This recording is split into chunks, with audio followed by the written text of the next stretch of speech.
Olá, alunos! Sejam bem-vindos a mais uma aula de língua portuguesa. Eu sou Milena Maranhos, professora de língua portuguesa, e é um prazer tê-los aqui. Professora, afinal, o que nós vamos estudar nesta aula? Acompanhe comigo. Nós temos o nosso objeto de conhecimento, posicionamentos discursivos responsáveis em relação às diversas temáticas, visões de mundo e ideologia veiculados nos textos e atos linguísticos, réplica. A sintaxe na produção de textos, conhecimento gramatical, verbos modais, tempos e modos verbais, expressões modais, adjetivos, locuções ou orações adjetivas, advérbios, locuções ou orações adverbiais.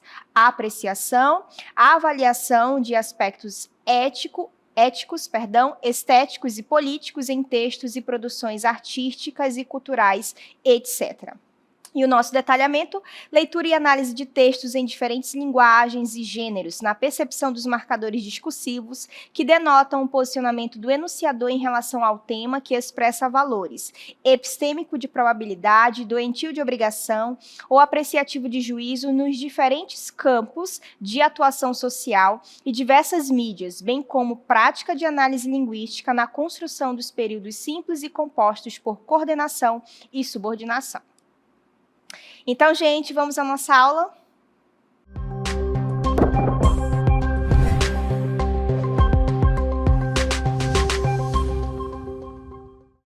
Então, gente, chegou o momento da nossa aula de fato, e nós vamos falar especificamente do período aí composto por subordinação. E a primeira pergunta que eu faço, antes de outras que eu farei no decorrer da aula, é saber o significado de subordinação. Para você aí do outro lado, o que significa ser subordinado? O que significa subordinação? Você já começou a pensar aí quais são as possibilidades de resposta? Então, eu trouxe uma imagem aqui, como vocês podem ver comigo, não é? Nós temos aí basicamente 3 personagens, e um está se ajoelhando, na verdade, se ajoelhou diante do outro, que é o rei. Vocês conseguem perceber aí comigo? Pois bem, a ideia de subordinação está justamente ligada a esta ideia, porque a oração subordinada, da qual nós vamos falar daqui a pouco, ela basicamente se ajoelha, ela depende de uma outra oração, que seria a oração superior, a oração principal, para que ela tenha sentido. Então, o que eu quero dizer com isso? Toda vez que nós falamos de subordinação, vocês têm que pensar nessa ideia aqui, que a oração subordinada sempre está se submetendo, sempre está obedecendo, sempre está ligada à oração principal, ok? No caso, a oração principal aí seria o rei, e o que está se ajoelhando seria a oração subordinada, beleza? Lembrando que quando nós falamos de período, é aquela frase em que começa com a letra maiúscula e termina onde há um ponto, uma interrogação, uma exclamação, beleza? Então, nós temos aí a primeira ideia de período. Lembrando que o período pode ser simples ou pode ser composto. O que isso significa? No período simples, eu vou ter apenas um verbo.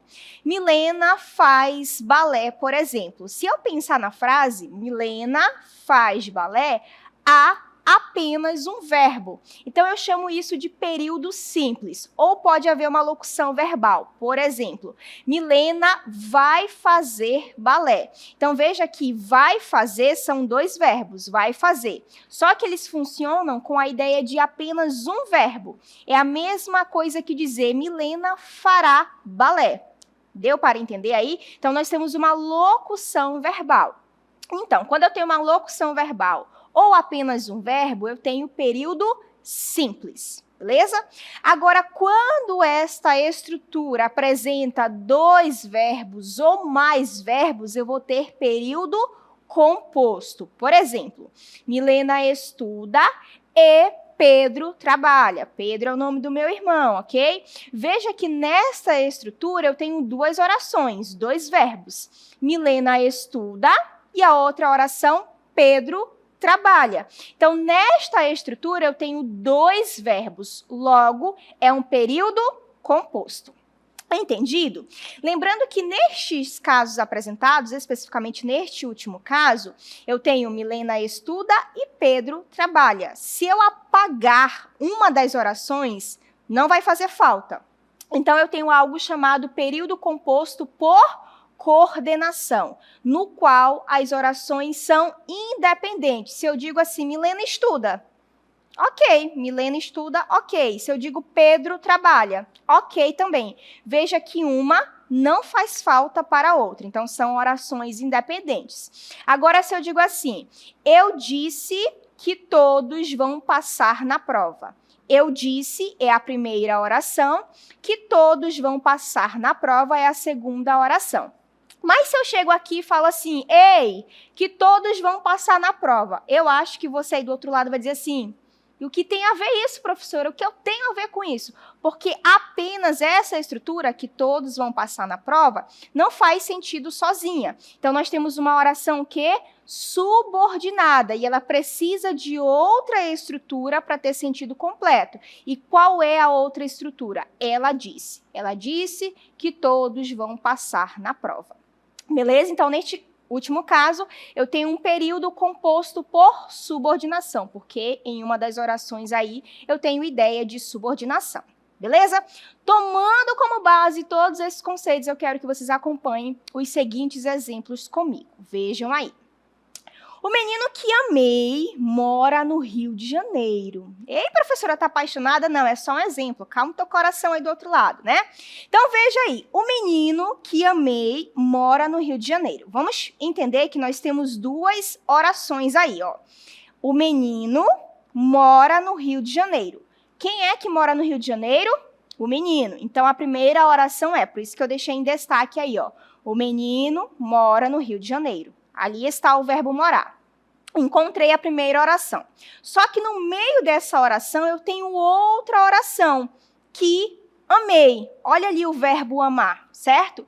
Agora, se eu chego aqui e digo assim, ei, que amei. Aí você vai dizer, mas que amei o quê, professora? Veja que essa estrutura sozinha não tem sentido. Opa, se eu tenho uma oração que sozinha não tem sentido, eu já sei que ela é subordinada. Lembra? Eu falei isso há pouco. Então, toda a estrutura que sozinha é uma oração e não tem sentido sozinha é subordinada. Portanto, que amei é a oração subordinada e o resto, o menino mora no Rio de Janeiro, é a oração principal, porque é a oração principal que dá sentido completo para que amei, beleza? Agora perceba que não é qualquer menino que mora no Rio de Janeiro. Eu poderia ter dito, o menino mora no Rio de Janeiro, mas não estou falando de qualquer menino. Eu estou falando de um menino específico. Quem é esse menino? Que amei. Não é qualquer menino, é um menino que amei, beleza? Então veja que a oração está o quê? Caracterizando o menino, dando uma ideia de adjetivo para o menino. Lembra que o adjetivo é a classe gramatical que dá característica. Milena é baixa, inclusive eu vim de salto hoje para desfazer essa ideia aí, né? Porque eu não sou tão baixa assim, né, gente? Mas perceba que a palavra baixa dá a ideia de característica. Essa mesma ideia de característica está na oração que amei. Então, vamos recapitular aqui.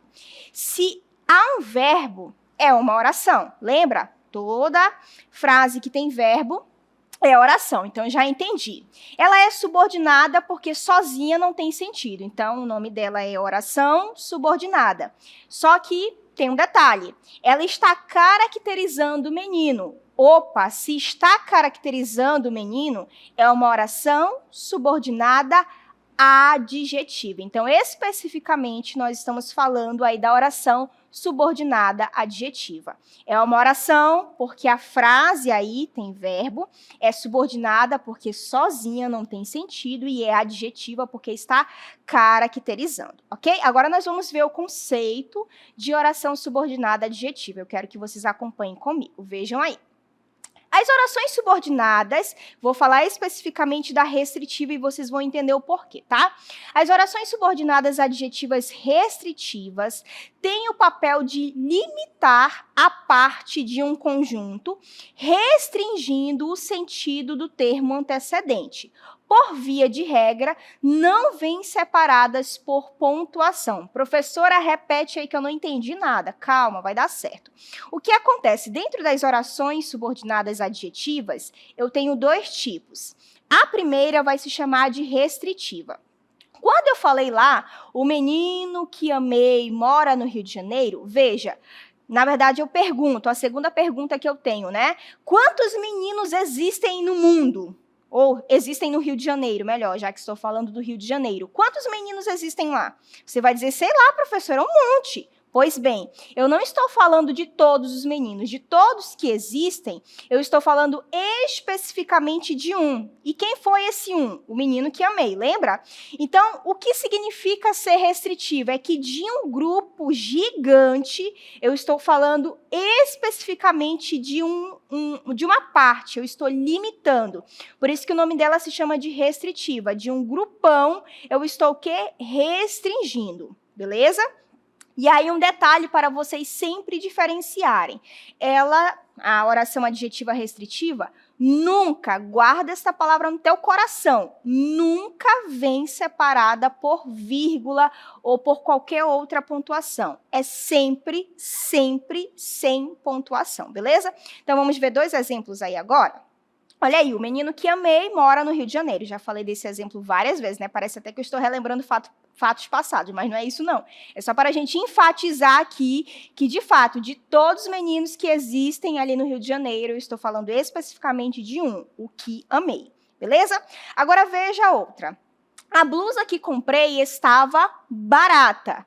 Quantas blusas existem no mundo? Milhares, professora. Se a gente for contar aqui, a gente não termina nem a aula. Pois bem, mas eu estou falando de qualquer blusa? Não, eu estou falando da blusa que comprei. Perceba aí, a primeira oração seria: a blusa estava barata. Tá aí a primeira oração. E dentro dessa oração eu tenho outra oração, que comprei. Aí lembra, se eu digo que comprei, mas que comprei o quê, professora? A oração sozinha não apresenta sentido. Sozinha não tem sentido. Então, ela é uma oração subordinada, beleza? E como ela está caracterizando a blusa, porque não é qualquer blusa, ela vai ser uma oração subordinada adjetiva. E como ela não vem por meio de vírgula ou de qualquer outra pontuação, ela é restritiva. Quantas blusas existem no mundo? Várias, mas estou falando de qual? Da que comprei. Beleza? Então, nós temos aí a oração subordinada adjetiva restritiva e o que acompanha essa oração é a oração principal, aqui está em azul. Beleza? Agora vamos para outra classificação, que é a explicativa. Vamos entender como funciona agora. Oração subordinada adjetiva explicativa. Conforme Pestana, que é o professor Fernando Pestana, um professor aí conhecidíssimo, inclusive, de gramática, as orações subordinadas adjetivas explicativas têm o papel de modificar um termo, generalizando-o ou simplesmente tecendo um comentário extra sobre ele. Vem sempre, agora guarda esta informação no teu coração, vem sempre separadas por pontuação. Podem ser as vírgulas, podem ser os travessões ou podem ser os parênteses. Então, o que são as orações subordinadas adjetivas explicativas? De um grupo inteiro que existe, eu vou falar desse grupo inteiro, só que eu vou dar uma característica para o grupo inteiro. Lembra que na restritiva eu estou fazendo o quê? De um grupão, eu estou falando de uma parte. Na explicativa, eu vou falar de todo mundo e todo mundo vai ter essa característica. Vou só dar um exemplo aqui para vocês entenderem a ideia de generalização. Sempre quando eu estou por aí, dizem assim, toda baixinha é braba. Falam isso para mim porque eu sou baixa, né? Veja que eu estou dizendo que toda baixinha é braba. Não é isso que as pessoas falam? Geralmente eu ouço esse tipo de comentário, não é? Então, veja, eu estou generalizando, eu não estou excluindo, eu estou dizendo que toda baixinha é braba, beleza? Essa mesma ideia vai estar aqui na explicativa. Eu quero que vocês acompanhem os exemplos comigo. Vejam só. Os alunos que estudam vão passar na prova. Então, vamos entender aqui. Quem é que vai passar na prova? Os alunos. Que alunos? Que estudam. Mas perceba que essa informação está vindo entre vírgulas, está vindo por pontuação. O que isso significa? É que eu posso arrancar essa oração, eu posso apagar essa oração que estudam. Beleza? Segundo um dos gramáticos aí, eles dizem, na verdade, um deles, que eu posso apagar essa oração. Então, seria dizer assim, os alunos vão passar na prova. Que alunos? Todos os alunos. Mas por quê? Porque eles estudam. Então, qual é a diferença da restritiva para a explicativa? Repito, na restritiva, eu vou restringir para um grupo, para uma parte, ok? Na explicativa, eu vou jogar a característica para todo mundo, para o grupo inteiro, beleza? Os alunos vão passar na prova. Por que todos esses alunos vão passar na prova? Porque eles estudam. Lembra, por que eu estou generalizando, professora? Porque, segundo o gramático, se eu não me engano, ele se chama Cury, essa oração que estudam pode ser apagada. Então, seria dizer os alunos vão passar na prova. Eu só estou acrescentando a informação. E aí, para indicar essa ideia de que é só uma explicação, eu coloco as vírgulas. Agora, se ela fosse restritiva, essas vírgulas iriam desaparecer. E eu diria, os alunos vão passar na prova. Mas é qualquer aluno? Não, somente os alunos que estudam, beleza? Vejam a segunda parte aí, ó. As roupas que estão na corda devem ser tiradas. As roupas devem ser tiradas, essa é a informação. Por quê? Lembra? Essa oração que está em azul eu posso apagar, eu posso cortar, eu posso jogar fora, digamos assim. E aí eu deixo apenas as roupas devem ser tiradas. Mas por que todas essas roupas devem ser tiradas? Porque elas estão na corda. É uma informação para todas essas roupas, ok? Então, repetindo para ficar gravado aí no coração. Restritiva. Nunca vem com pontuação. E é sempre restringindo ali em relação ao todo. Explicativa sempre vem com pontuação e a característica vai ser jogada para todo o grupo, beleza? Os alunos, não, todos os alunos vão passar, não é só o que estuda não, é todo mundo. As roupas, eu estou especificando a roupa? Não, é qualquer roupa que está aí na corda, beleza? É isso. Agora eu quero falar de outra situação que são dos verbos que exigem preposição. Acompanhem comigo. Então, vejam aí, os verbos que exigem preposição. Eu gosto de roupas. Veja que o verbo gostar, vou colocar aqui, quem gosta de algo. Perceba que é um verbo que exige o quê? Preposição. Está bem aqui, ó. Eu não posso dizer gosto roupas. Não faz sentido. Eu preciso dizer eu gosto de roupas, beleza? Então, é um verbo que exige preposição. A segunda parte. Ela não simpatizou com João. Eu não posso dizer ela não simpatizou João. Eu não posso fazer desta forma que eu estou aqui comentando. Existe uma preposição aí no meio. Ela não simpatizou com João, beleza? Só que esses verbos aqui, que exigem preposição, eles vão aparecer dentro, das orações subordinadas adjetivas. Até destaquei aí, Vejamos o primeiro caso. O menino de que gosto mora no Rio de Janeiro. Meu Deus, já falo demais nesse menino, né, gente? Parece que são fatos passados aí, mas calma, não é isso não.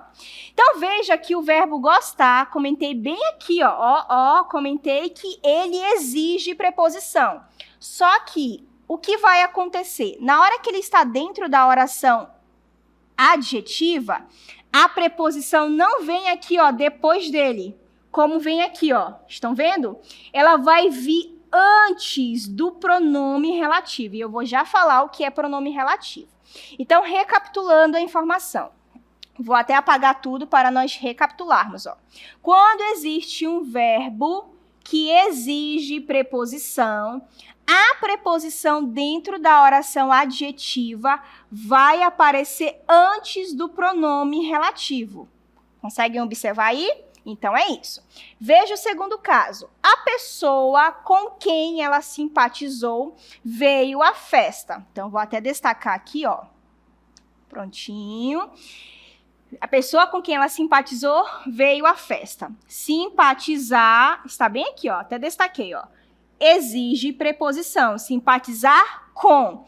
A preposição vai aparecer antes do pronome relativo, beleza? Então, recapitulando. Verbo exige preposição, show de bola. Mas a preposição vai aparecer antes do pronome relativo. Guarda essa informação, ok? Vejamos o próximo aí. Agora vamos falar do famoso pronome relativo, como eu havia falado anteriormente, ainda há pouco, não é?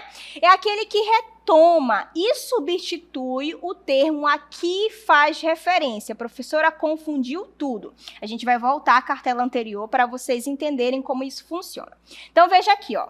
O menino de que gosto mora no Rio de Janeiro. É qualquer menino? Não. É o menino que gosto.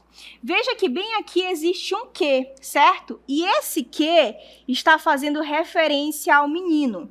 É por esse motivo que esse cara se chama de pronome relativo, porque dentro desta oração ele está fazendo referência ao termo anterior, ou seja, ao termo antecedente, beleza? E ele vai exercer uma função dentro dessa oração adjetiva, da qual eu não vou falar agora. Mas, em resumo, assim, em princípio, né? Sempre o pronome relativo vai o quê? Retomar o termo anterior, vai retomar o antecedente. A mesma coisa vai acontecer na segunda frase. A pessoa com quem ela simpatizou veio à festa. É qualquer pessoa? Não, é com quem ela simpatizou. Então, esse quem está retomando pessoa. A função do pronome relativo é retomar o antecedente, é retomar o elemento anterior. Então, vamos voltar lá.